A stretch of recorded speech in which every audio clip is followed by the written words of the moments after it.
Hi friends అందరికీ మీ ఇంట్లో పనులు ఎంతవరకు వచ్చాయండి? అయిపోయా లేదా? మా ఇంట్లో పనులు అయితే అయిపోలేదండి. ఆడవాళ్ళకి పొద్దున్న లేచిన కాడ నుంచి పడుకునేంత వరకు పని ఏదో ఒకటి ఉంటుందండి. రెస్ట్ అయితే ఉండదు. ఇంకా రేపైతే ఏంటో స్పెషల్ తెలుసు కదండి. ఇంకా అందుకే బట్టలు, బెడ్షీట్లు, కాళ్ళ పట్టలు అన్నీ ఉతికి ఆరబెడదామనే లోపలే మాడం మూసుకుందండి. భయపడినాను. ఇంకొకసారి ఎండొచ్చే లోపల హమ్మయ్య అనుకున్నాను. ఇంకా నేనైతే నాకు తోచినంతలో ఇంకా పూజ చేసుకుంటానండి. మీ వర్క్ కూడా ఎంతవరకు వచ్చిందో చెప్పండి. ఆడవాళ్ళకైతే అస్సలు రెస్ట్ ఉండదండి. ఇంకా నెక్స్ట్ అయితే నేను ఇంకా బయటికి వెళ్ళే పని ఉంది. ఇంకా వర్షం వస్తుందని భయపడ్డాను.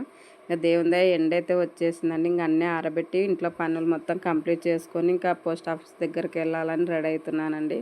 ఇంకా రెడీ అయ్యి భోంచేసి ఇంకా పోస్ట్ ఆఫీస్లో ఇంకా నిన్న ఇష్యూ వల్ల వేసి రాలేదండి. ఈరోజు అయితే వెళ్తున్నాను. ఇంకా నెక్స్ట్ అయితే ఇంకా మరీ వచ్చేసి మిషన్ ఎక్కాలండి, స్టిచ్చింగ్ చేయాలి. బ్లౌజ్ అర్జెంట్ ఉంది, అదిగో చూసారా, ఒక బ్లౌజ్ కుట్టాలి. ఇంకా పార్సల్ వేసి రావాలా. నిన్న కొంచెం ఇష్యూ వల్ల వేసుకోలేదండి, అంటే సర్వర్ ప్రాబ్లం వల్ల నిన్న 2 మాటలు పోయి వచ్చాను. ఇంక ఈరోజు అయితే పోయి వచ్చే లోపల చాలా ఇంకా తలనొస్తుందండి. వీడియో మాత్రం కొంచెం లేట్ పెట్టానండి. ప్లీజ్ అండి, నచ్చితే మాత్రం ప్లీజ్ సబ్స్క్రైబ్ చేయండి. ఓకేనా? మరి బాయ్ ఫ్రెండ్స్. భోంచేస్తారా లేదా కామెంట్ చేయండి. బాయ్ మరి.